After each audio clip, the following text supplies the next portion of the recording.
that provision is sunsetting. And so it will go back from the 13 million odd mark to about 7 million. That's attorney Dal Houston returning as guest, talking about the estate tax exemption amount that rolls back at the end of this year. We'll discuss options that can be looked at should your estate be bumping into that potential for those death taxes, which also will lead us into a great discussion on the uses and differences of a revocable trust. A revocable trust is primarily a will substitute Versus an irrevocable trust, which does this. What you're doing is you're taking and getting that asset out of the taxpayer's name. Plus his thoughts on whether to leave your estate to the next generation outright or in a trust. That's all on today's episode of the Working Ranch Radio Show.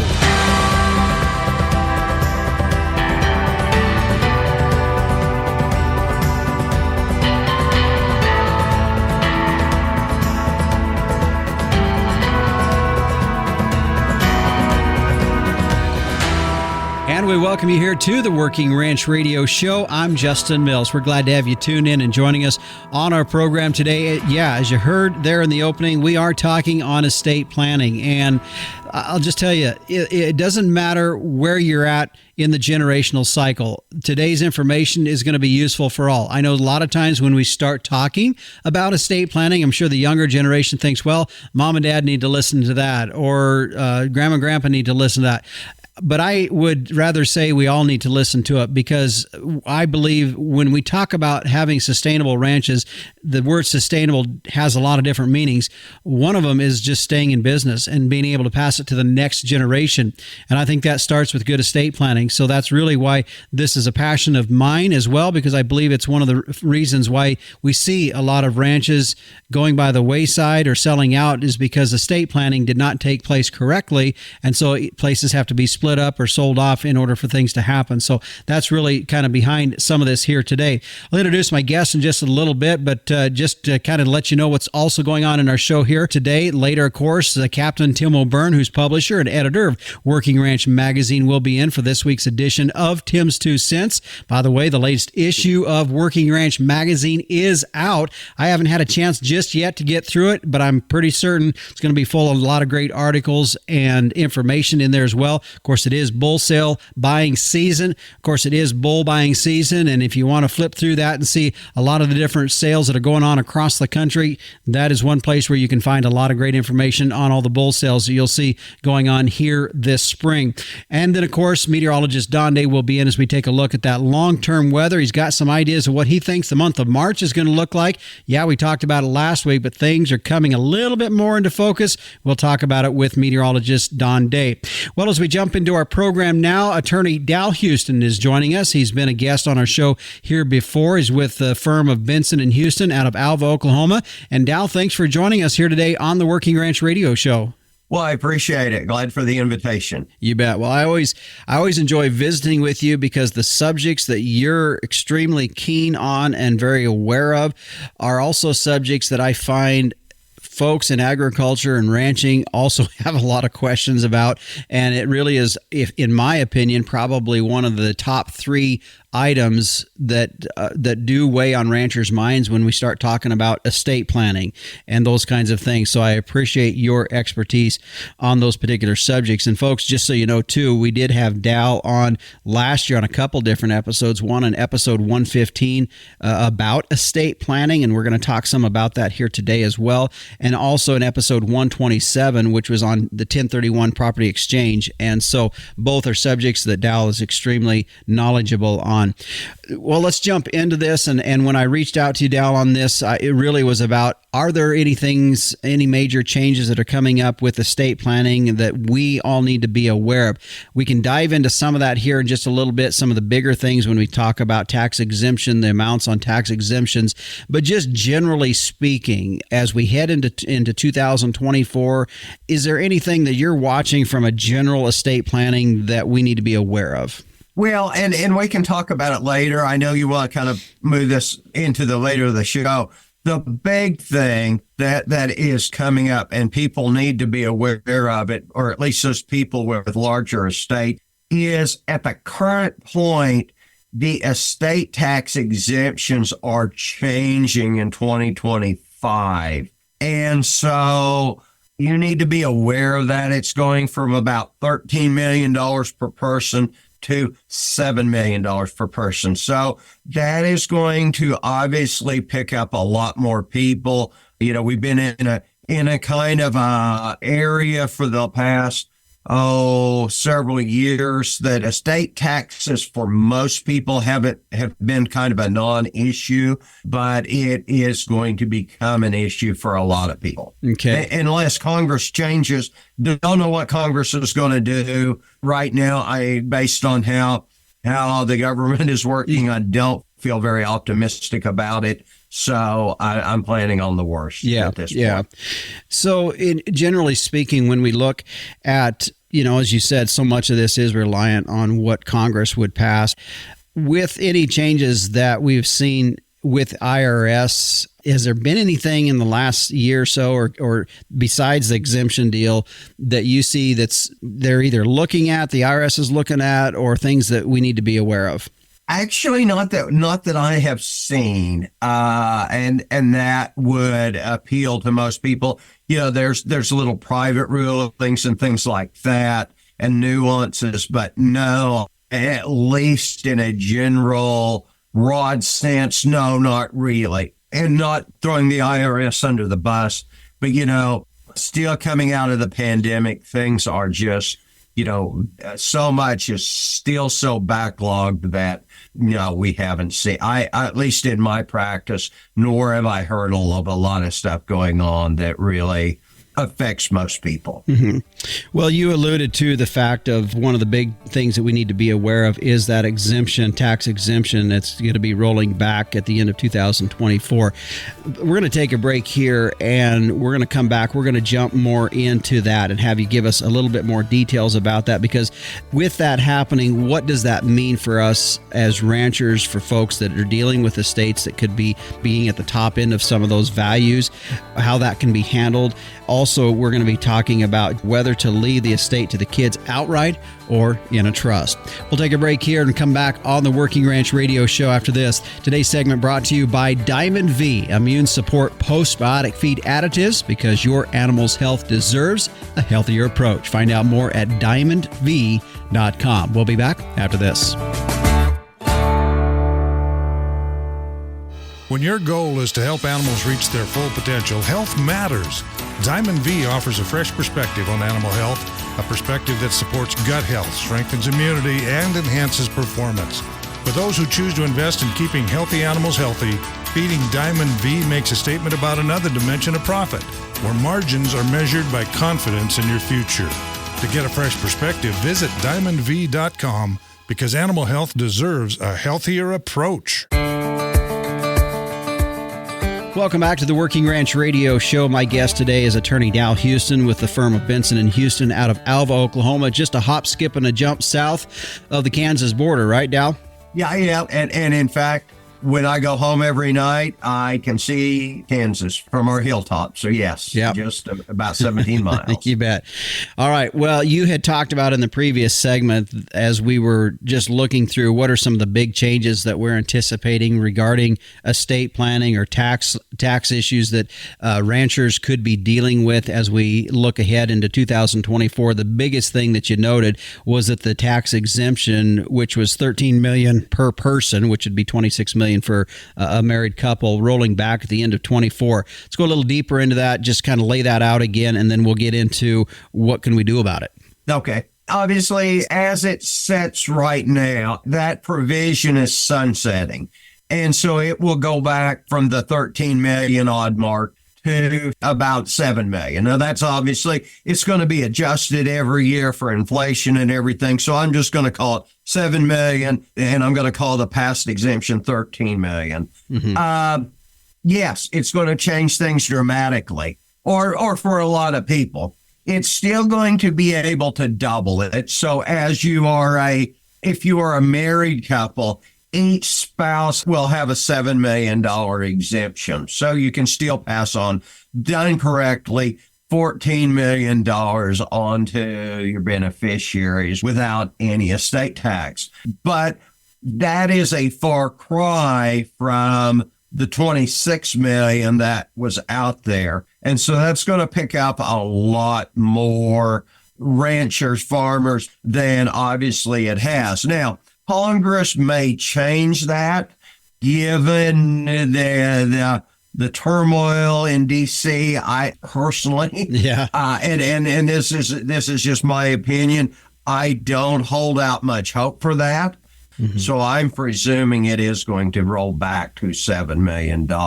Yeah. Now, one of the things is that estate tax exemption also applies to a gift tax exemption. So you can either pass $13 million on as a result of my death to my beneficiaries, or in the alternative, I could give $13 million away. Okay.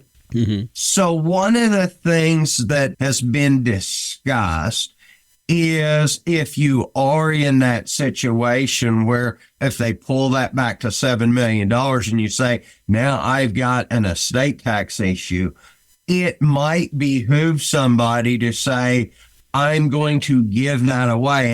And I didn't generally, when I talk about giving it away, I don't mean just here it is, son, daughter, children, it's now yours. Rather, you could set that up in some kind of irrevocable trust to protect that and everything else. Now, that means it's still got to be a complete gift out of the taxpayer's estate, but it isn't just necessarily an outright, here it is, children, I hope you don't blow it. Mm-hmm. So that is an option there. I'm not saying that's an option for everybody. Some people feel very personal about that, and I understand that. One of the other things that you can do is if you've got a husband and a spouse, and let's say that one of them died now or in the past, there is the ability to use their unused portion of that exemption going forward.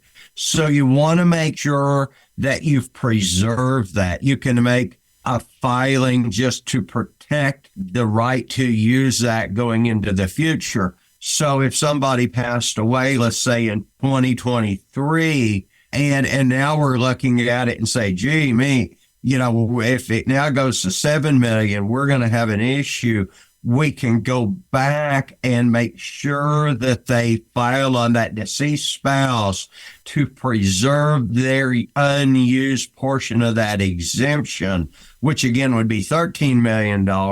Then, of course, we don't know when that surviving spouse will pass away, so we don't know what that exemption will or won't be then, but at least we've preserved as much exemptions as we can. Mm-hmm. So those are the big, easy things that I would be looking at if I had clients that was in that situation. Yeah.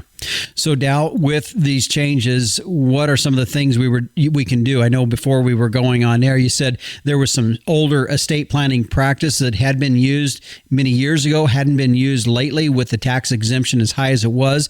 But now that we see that lowering a bit, there could be some of those old planning practices that come back. What are some of those?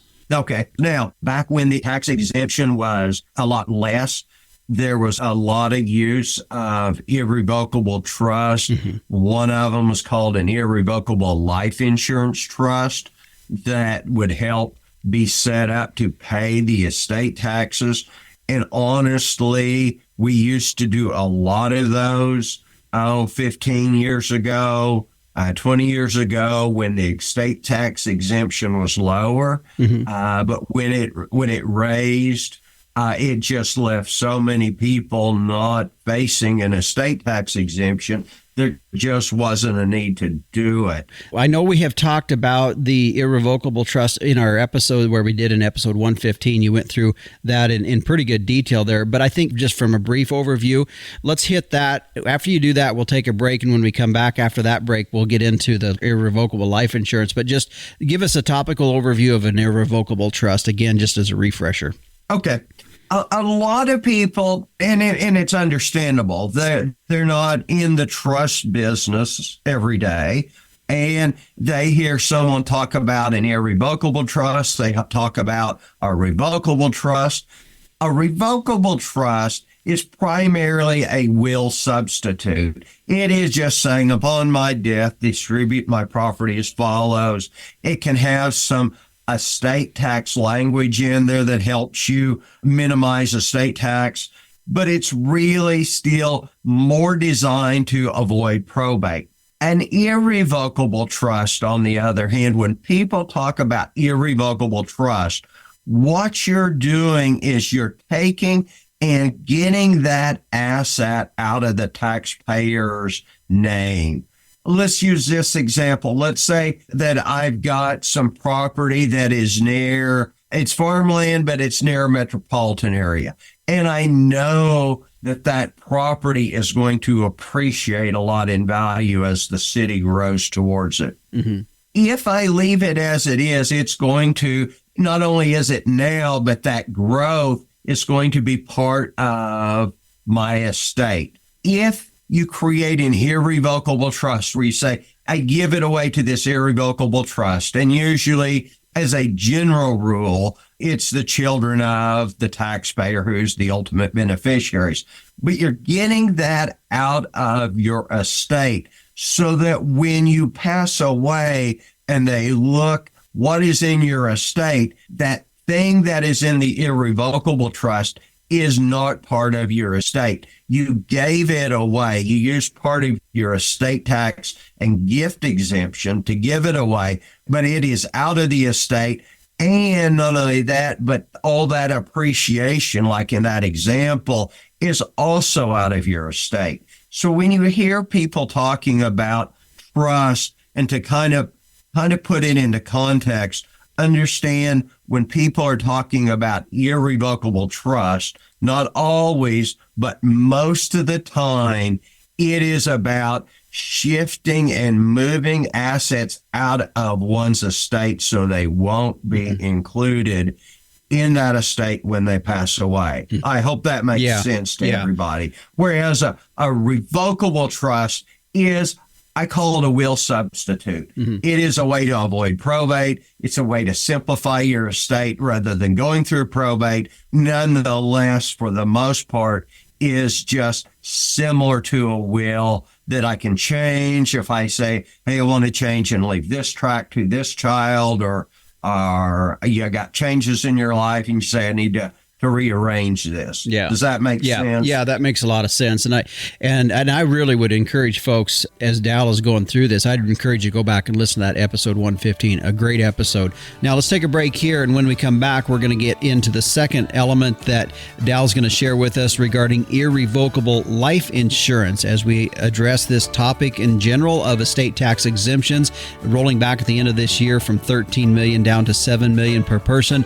We'll get into irrevocable life insurance policies in our next segment. Also, later on, we'll talk about whether to leave your estate to the kids outright or in a trust. We still have a lot to talk about when we return here on the Working Ranch Radio Show. This segment brought to you by the American Gelbvieh Association. Make your crossbreeding count with Gelbvieh and Balancer Genetics. Find out more at gelbvieh.org. We'll be back after this. Capitalize on crossbreeding with Gelbvieh and Balancer bulls. Raise replacement females with added fertility, increased longevity, and greater productivity. Gelbvieh and Balancer influenced females wean more pounds of calf per cow exposed. In the feed yard, Balancer influenced cattle offer increased performance, improved feed efficiency, and have excellent carcass merit. Balancers add the pounds, make the grade, and deliver the value. Make your crossbreeding count with Gelbvieh and Balancer Genetics. Welcome back to the Working Ranch Radio Show. My guest today is Dal Houston with the firm of Benson & Houston out of Alva, Oklahoma. Definitely very knowledgeable in estate planning, which, as I was saying at the very front segment here today, I think one of the top three issues, if not one of the leading issues that brings always a lot of consternation to us here in the ag industry. And so as we continue with that here today, we were talking about in the last segment the estate tax exemption rolling back at the end of this year, and what are some of the practices that could be done to shield yourselves a bit in that, as it's going to be back to around that $7 million mark per person, which would be around $14 million for a couple. Dal, in the last segment, you gave us a brief overview of the difference between an irrevocable trust and a revocable trust. Let's talk about one of the other estate planning practices that may be starting to come back to being used again with the lowering of this exemption, and that is an irrevocable life insurance. Okay, let me start this explanation this way. Let's say that I have an estate and I know I'm going to have, or I'm fairly certain I'm going to have an estate tax issue. If I just go get a life insurance policy, let's say that I'm going to have, I anticipate $1 million tax obligation. I could go get $1 million life insurance policy and I could pay premiums on that. And I could say that is now earmarked to pay my estate tax. But the problem is, if that's how you do it, that $1 million life insurance proceeds are included in the estate. So yeah, it may be there to help pay your estate taxes, but it is also going to make your estate tax and your ultimate estate larger. Yeah. So to accomplish, how do we structure this? What you do is you create an irrevocable life insurance policy that owns the policy. It isn't I, the taxpayer, that owns it, or the taxpayer that owns it. Rather, you've created this separate entity called an irrevocable life insurance policy. Now, what you do to fund that every year and to pay the premiums on it is you can gift money to your children, to your grandchildren, to those people you want to every year. So what you do is you first take and use that annual exclusion amount, and you first offer it to your children. You say, I am giving you this annual gift. And of course, the children understand that they are going to disclaim that so that it goes to the life insurance policy and pays the premium on that policy. And you do that year after year after year. It does not cut into your $13 million or upcoming $7 million exemption. It is just an additional thing that the IRS and the government gives you to pass property on to your heirs. Okay. So basically with that, Dal, you're paying the kids, let's say in this example. You're paying the kids with the understanding basically that the kids are going to disclaim that, which that allows that then to go to the irrevocable life insurance trust to pay the premiums on that life insurance. Yeah. Proceeds. Okay. That makes sense. Yep. Okay. I got that. Okay. Now, when that person passes away, yes, it triggers the fact that that policy can now be paid, but it is not part of that taxpayer's estate. It is outside of that taxpayer's estate. So when I first set that up and said, I just go get a life insurance policy, obviously it's subject to estate tax. So about half of it is gone in estate tax, which only leaves $500,000 if it's $1 million policy to pay on your estate tax obligation. In this case, the full $1 million is available to pay on that tax obligation. Yeah. Does that make sense? Yeah. So what you've done is you've separated those so that it is not part of your estate. Now, again, we saw a lot of those 20 years ago, even 10 years ago.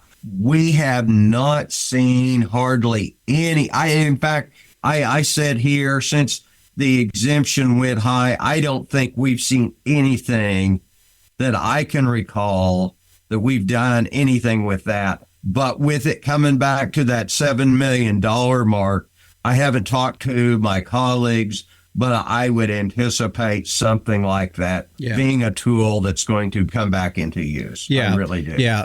Just to clarify, if you have purchased a life insurance policy with the idea strictly of using that policy to help pay any taxes, that's where this would have the value in that. Now, my question would be, as you look at this, can you take an existing life insurance policy that you might have and convert that into an irrevocable life insurance policy?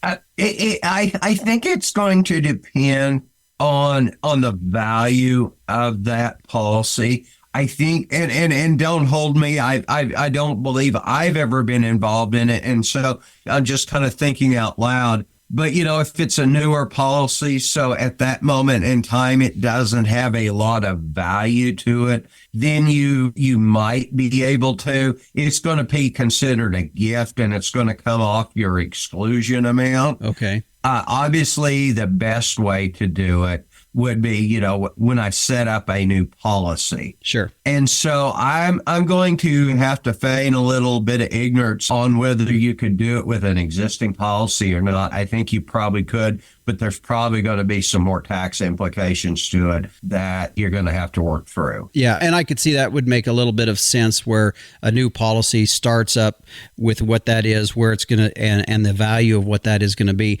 I'm sure there's several folks out there that have life insurance policies at a high value. I mean, I do. I have a pretty high, but the intent of mine was to take care of family if I'm no longer around, not really to pay any estate tax. Right. Because even if it was in an irrevocable life insurance policy, that money would still be available to the family, no matter how they choose to use it, correct? Correct. Yeah. So, okay, let's take a break here, Dal. When we come back, I know one of the things that I think would be real appealing to talk about next is whether to leave your estate to the kids outright or in a trust. And that's definitely something I think would be valuable for folks to have listen in that dialogue as well. So we're going to take a break here, and we'll get into that when we come back here on the Working Ranch Radio Show.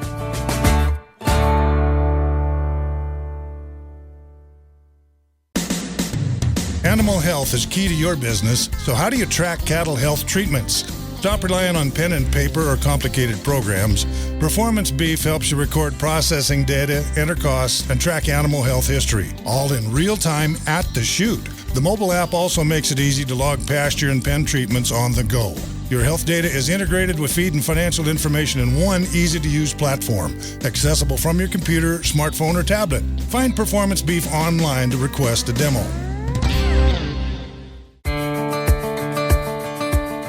Welcome back to the Working Ranch Radio Show. My guest today is Dal Houston with the firm of Benson & Houston and out of Alva, Oklahoma. By the way, their website is bensonhouston.com.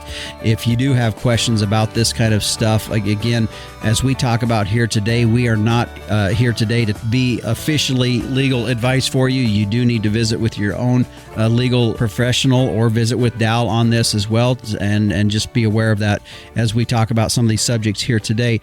Dal, I want to talk about whether to leave our estate to the kids just outright or in a trust. That's something I know that you deal with and have had a lot of conversations with and in your business with estate planning. So let's get into that a bit.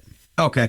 Yeah, we work with a lot of farmer and ranchers. At least 75% of the conversations that I have, it comes up whether the parent should leave the property to the children outright, as you would traditionally, through the years, mom and dad pass away, they leave it to the kids, and it's the kids, and they do whatever with it.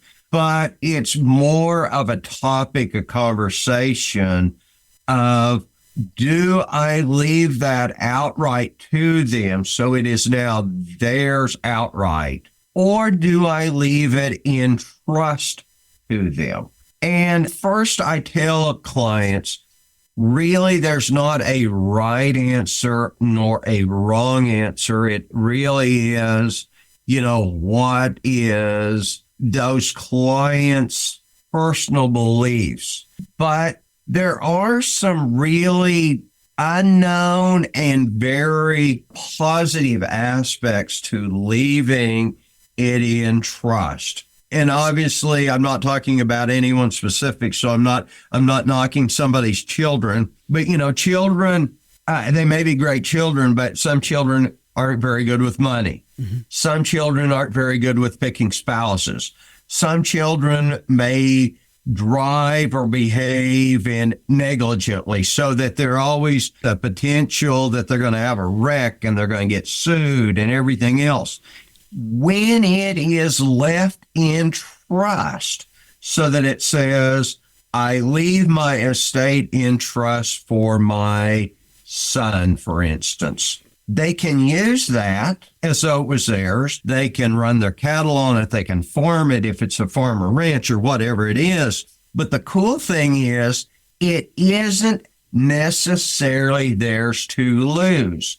So let's say that a child is bad with money. So they run up all kinds of debt and they get sued. Can that creditor come in and say, oh, you got your mom and dad's farm and ranch, we will take that? The answer is no, they can't. Now, there's not saying they might be able to step in and say, we can get some of the income that you would derive from it potentially. Mm-hmm. But the farm and the ranch are protected because it was never that child's. They only, and I'm kind of paraphrasing this, just had the right to use that. Yeah. Okay. Same thing with if you've got a spouse who, or a child who is not very good about picking spouses, and they get divorced. Obviously, if it's theirs, there is a good likelihood that the in-law or ex-in-law to be can say, well, part of this ranch, part of it's mine, and it gets broken up. And we see that kind of stuff happen all the time. Mm-hmm. Whereas if that is held in trust for that child or children, then it is not theirs to lose. Mm-hmm. Finally, let's say, and I use this example that, so many people use cell phones, and somebody's driving down the road talking on their cell phone and they have an accident and they kill somebody. And so now they got a great big judgment against them. And that judgment creditor comes in and says, well, we'll just take the farm and ranch. No, they can't in this instance because it is not theirs to take. Whereas if you left that outright to those children, it is theirs to lose. And so obviously the children do lose some degree of control by them not getting it. Does that, on the other hand, outweigh that almost insurance policy? And I use that term not as a true insurance policy, but just as an analogy. Safety. Do I lose that protection, which is more valuable? Now, a lot of times the children will be more aggravated that they didn't get it outright because they are going to lose some degree of control. But, if you just look at it from a very objective basis, personally, to me in today's world, as people get sued and there's so much stuff that can happen, it is a wonderful thought to say, I've got the right to use this valuable asset and I can't lose it. That is really something big. Mm-hmm. To me, is certainly worth discussing when doing an estate plan. Mm-hmm. Yeah. Real quick on that, Dal, the question would be, I think from the next generation would be, how does that work with leveraging and borrowing against that when it's in a trust? Well, you can put in there, they can borrow against it maybe to buy additional properties or whatever and things like that. So there are some abilities to grow that so that you're not just stuck in this one instance. And you can also put in, let's say that, for instance, that you have children who don't have any interest in operating the farm and ranch. You can still put in there that they can convert that asset into some other form of asset. So they could sell the ranch and convert it into some kind of a mutual account or whatever.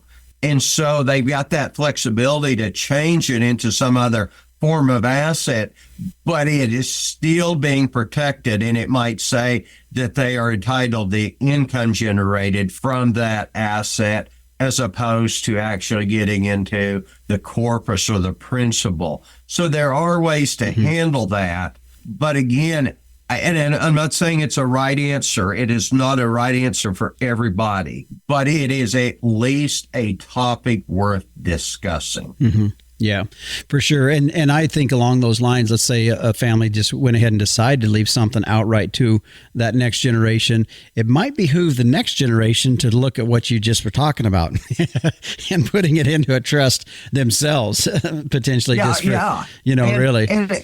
And generally, trust can go only on so long. By law, they can only go on so long. So it can't just go on forever. And not only that, the planning involved and the contingencies just become overwhelming. But it can pass from generation to generation, and then this gets to be created into a new trust and create that intergenerational wealth and stability. Again, I'm not saying it's the cure-all for everybody, but it is, at least in my opinion, something worth discussing. Yeah, for sure. Very good topic there. I think that is something that a lot of folks do think about. Let's jump into, as we wrap this up here, we had you back in episode 127 as you were really went in depth about 1031 property exchange. You have now a YouTube channel that goes into that, where you're putting some YouTube shorts out there that people can go if they have questions about 1031s. Talk about that just a bit. Yes, we recently started a YouTube channel just for Section 1031s, frequently asked questions, to help bring people up to speed, to enlighten people. It's not just for our clients, it's for anybody that's doing a 1031 and has questions about it. We just recently started it, so I think there's 10, maybe 15 videos up right now, and we're trying to add multiple videos per week. We want to get that out to at least 200 videos and kind of get them organized into categories, so that obviously I don't mind getting calls and questions about 1031s. Can we do this? Can we do that? But what we're doing is taking it and boiling it down into the most frequently asked questions that are important, questions that may not pop up to the client that they can look at and see. And so we're really excited about that. And, I will say that right now we're doing it in office. Our editing, I don't think anybody's going to be contacting me and wanting me to change careers and to be a video editor. But the content is good, and we try to put that in simple terms. And we're really excited about it. You bet. Well, Dal, I appreciate you taking the time to join us here today. I think it's always nice to talk and keep updated on estate planning. I would encourage folks, as we talked here today about some very key things, also go back and listen to episode 115 and 127, other episodes that I've had with Dal on here as we talk about estate planning, Section 1031, and those kinds of topics are very valuable. Dal, thanks again for joining us here. Glad to hear, as we were talking before we went on air here today, you guys have been getting some moisture down there in northwestern Oklahoma. It's a good start to the year. So thanks for joining us. Well, thanks, Justin. It's good to visit with you. You bet. And again, our guest today, Mr. Dal Houston, with the firm of Benson & Houston out of Alva, Oklahoma. A great resource there with a lot of knowledge when it comes to estate planning. That's a pretty big deal for a lot of us in agriculture. He is very receptive to questions you might have, so please feel free to reach out to him. Their website, where you can find their contact information, is bensonhouston.com. And finally, just a reminder that our conversation here today is not meant for your own own legal advice, but rather informational. And should you have any legal questions, please feel free to reach out to Dal himself or to your respected attorney as well. Stay with us. When we come back, the Captain Tim O'Byrne, publisher and editor of Working Ranch Magazine, will be in for this week's edition of Tim's 2 Cents. And meteorologist Don Day will point out the 3 things he is looking at that's indicating the month of March is going to be a bit stormy. We'll be back after this. There are lots of nutrition tubs out there, but none can match the true blue commitment of Vitalix. Our tubs offer you the most concentrated nutrition at the lowest cost per day. That means more profit for your operation and improved performance for your cow herd. In fact, research shows Vitalix tubs increase feed efficiency by 20%, while boosting conception rates, herd health, and weaning weights. Learn more at Vitalix.com. Vitalix, the true blue tub. Fascinated by our wild weather? Now you can learn, appreciate, and understand the weather in your own backyard with the new Tropo Rain Gauge. Having achieved the highest rating of any product reviewed by the WeatherStationExperts.com, the Tropo boasts rugged durability, impeccable accuracy, and precision to the 100th of an inch. Visit MeasureRain.com to order a Tropo today and use code RAINDAY. That's RAINDAY for free shipping and 10% off. Go to MeasureRain.com. And welcome back to the Working Ranch Radio Show. As we continue on now here today, we're going to turn now and take a look at our long-term weather. Joining us, as he does each and every week, is meteorologist Don Day. And Don, last week even, we mentioned a little bit into looking into the month of March. Let's go a little bit more into that, because we definitely do have some signals, some things indicating that the first 3 weeks of March are going to be a change from what we have had in the latter part of February. So let's go through those 3 different things. I know starting off right off is there is a pretty good warm air mass that's going to start building, and that's going to be one of the first things that we're noticing. Yeah, as we go through this stretch of what's been very mild weather for a lot of the U.S. here recently, I think a lot of folks are just throwing in the towel and saying, well, winter's done. But those 3 things you mentioned are something that we call teleconnections. And a teleconnection is something that you look at from a big picture. It's something that you would see basically on a hemispheric situation, and they tend to be teleconnections, the word connection meaning we can connect the dots. Mm-hmm. And when we see these patterns evolve, historically, they've given us clues about what's to come. And it's not something that happens immediately. But when these 3 things work together, they do bring about a weather pattern change for North America. And that's what we're going to see. The first one, as you mentioned, is we're going to have a stratospheric warming event. Now, we had one of these in late December and into early January. Now, shortly after that event, when the stratosphere gets warm up in those high latitudes over the North Pole region, it allows a lot of Arctic air the ability to come south. Those air masses want to go further south as the atmosphere expands. Shortly after that is when we have the big Arctic outbreak in the middle of January. Now, I'm not saying we're going to have another one that's going to be that big, but that is a cold signal. So that's signal number 1. Okay. Down the road in the coming weeks, colder weather's likely going to escape Canada again and come back into the lower 48. The second one is the Eastern Pacific Oscillation, which is a pattern of high pressure and low pressure across the North Pacific that historically signals a colder weather pattern for the U.S.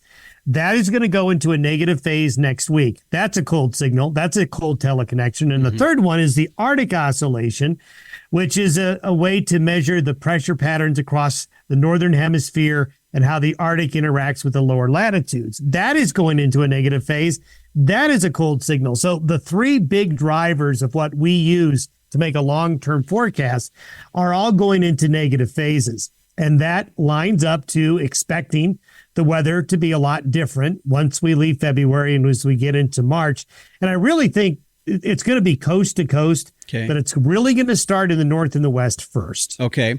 So as that happens, what are we looking at as far as if we were just to kind of move from west to east across the country? And I realize from that there's also north and south. But as we look at those different regions, what are we going to see with that? Well, it's first going to affect Western Canada, British Columbia and Alberta early next week with much, much colder temperatures and snow. And that will then spread into the Pacific Northwest. Idaho and Montana will get into the mix as well. And then it's going to sweep all the way down into Arizona and New Mexico. So by the middle of next week, that's when the pattern begins to shift. And those areas are going to see much colder temperatures. However, for the central and eastern U.S., initially, that's just going to push warm air out ahead of it. So we're going to see real warm temperatures in the south. I mean, we could see 70s and 80s next week in South Texas. But that colder weather in the west will begin to progress eastward the deeper we go into March. And that also means the northern plains, the Dakotas, and the upper Midwest. So March typically is a month that can see an increase in storminess, and we certainly think that's going to be the case. It'll be first felt in the west. I think the middle part of March, those second and third weeks of March, the Midwest, the Corn Belt, the Great Lakes will start to see some of that cold, stormy pattern move in. Is there going to be much moisture in it? Yes, I think there will be. When those three teleconnections we talked about, what you get is you get a lot of Pacific and a lot of Canada. Okay. And if you put those two together, that's a recipe to generate very strong, what we call mid-latitude cyclones. They tend to develop those bigger, larger storms that can be very efficient at producing significant amounts of moisture. So we're going to see some pretty interesting weather here in the coming weeks, even though we've had a patch of weather in many areas over the last 7 to 10 days. It's been very benign. Yeah. All right. Okay. Well, that's helpful. Always helpful to know, especially this time of the year with a lot of new crop on the ground. When I say that, I'm meaning calves and lambs and even guys probably starting to look at getting in the field too. So appreciate you joining us here today and giving us the outlook. Sounds good. And again, that is meteorologist Don Day with a look at our long-term weather. You can find his daily video podcast each and every morning by going to his website at dayweather.com. There's a link to his YouTube channel. I also would mention, as we get kind of headed into the spring of the year, don't want to get my skis too far in front of myself here, but as we are looking at some changing seasons, maybe you're interested in some weather instruments, whether it's digital weather stations or rain gauges or thermometers, a lot of different things you can take a look at there as some things that he recommends. So check it out. You can go to his website at dayweather.com. Well, the Captain Tim O'Byrne is standing by for a special edition of this week's Tim's 2 Cents. Let's listen in.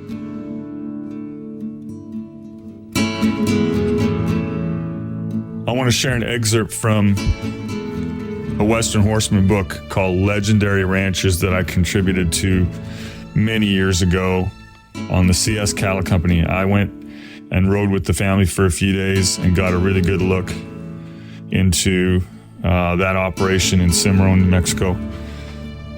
"Come on, Susie," Linda Davis called in a motherly tone. She was talking to a cow as her gentle-natured sorrel horse kept the pace, allowing Linda to concentrate on moving the cattle she enjoys so much. The cows respectfully fell in line. "Come on," she said again, but to no particular cow. The cows have heard that same reassuring refrain a million times before. So has the family. It is Linda's trademark. Every good cowhand has one, and Linda obviously is very good. Raised by her father, former Bell Ranch manager Albert K. Mitchell, this intelligent, caring woman learned at an early age how to ranch and how to do it right. "Dad taught us how to do everything gentle," recalled Linda, reflecting on her relationship with the remarkable man considered a legend in the West. "But he also taught us how to look a person in the eye when we shake his hand." Now, today we say goodbye to Linda Davis. She crossed the Great Divide not long ago. And I am proud and happy that I got to know her and her family so many years ago. Back to you, Justin.